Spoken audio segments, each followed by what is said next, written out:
Welcome to the Cat Scrappiness and Not Too Shabby Hop. If you're watching this, welcome to my channel. It is December 9th, and I'm excited to share with you a couple of different cards.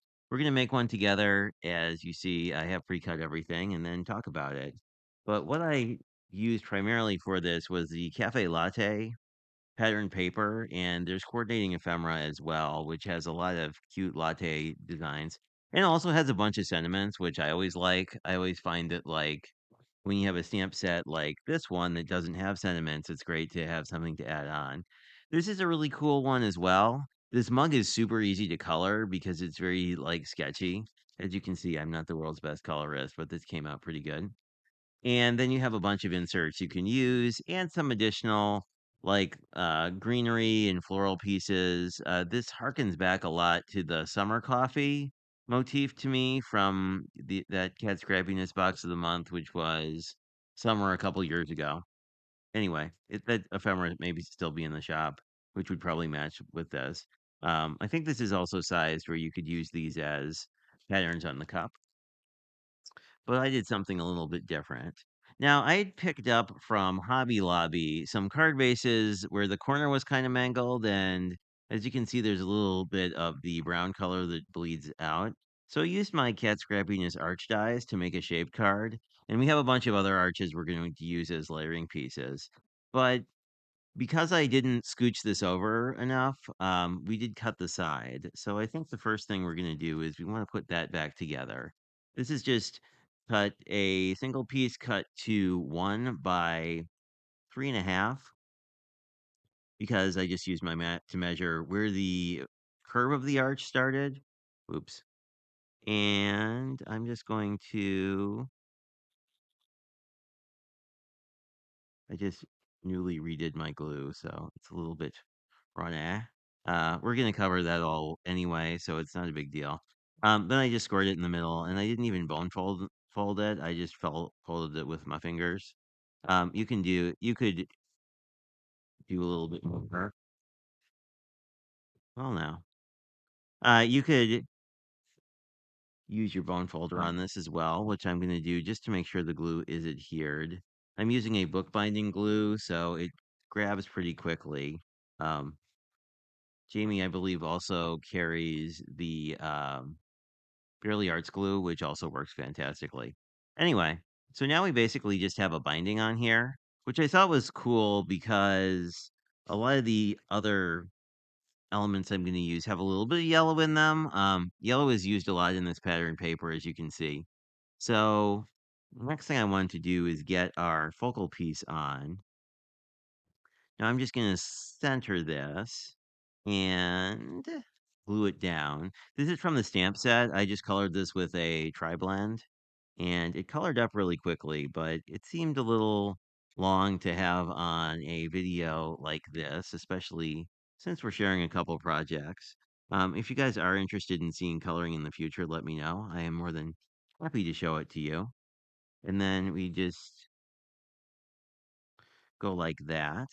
I also, wherever you went, I have a sentiment from the die pack, and then I just cut a teal base layer just to sort of make that pop a little bit. I think I'm gonna actually put this up here so it kind of breaks the sort of the you're sort of like the line of the arch just to make it a little, I don't know, outside the box, I guess. I kind of like it when things sort of break your visual line and sort of, don't exactly look like what you're expecting.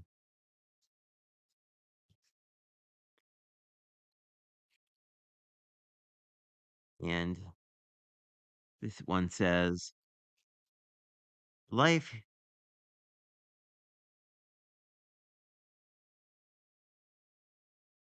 life happy coffee helps. I think I'm reading that incorrectly,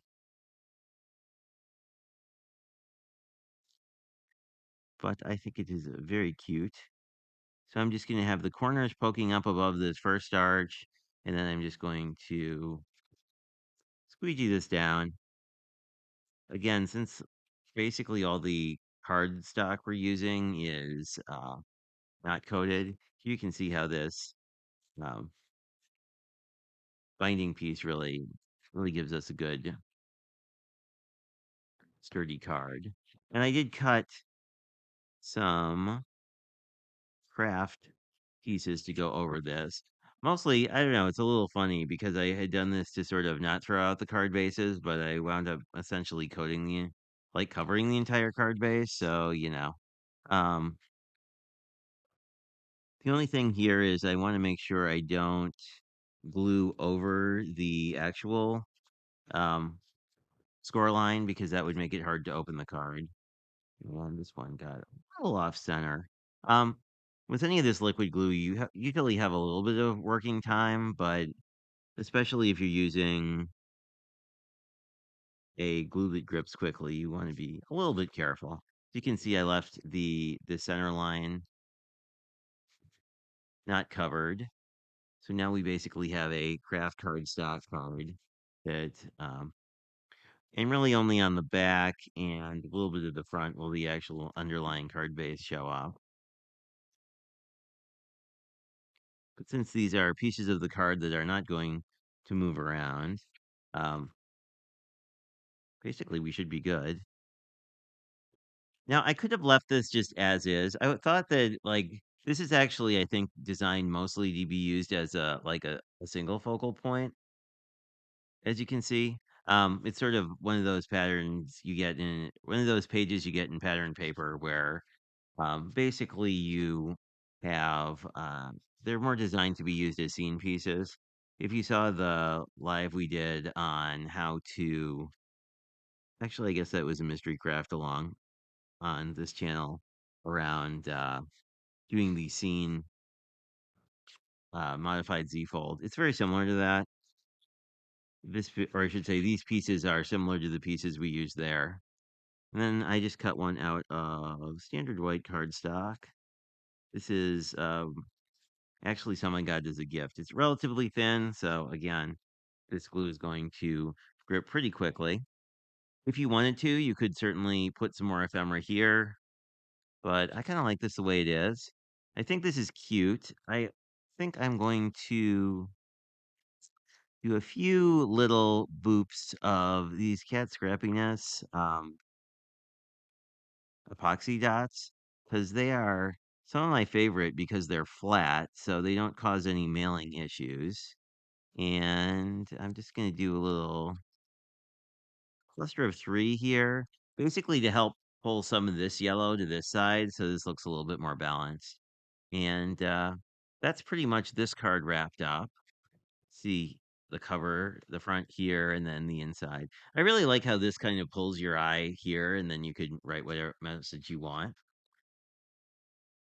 And the other card I did for this was also used paper from this pack, from the pad and the ephemera. It was a box die I had in my stash that I really wanted to try out because it has this neat like city piece.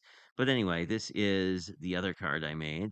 Um, these cards are really neat and not hard to put together.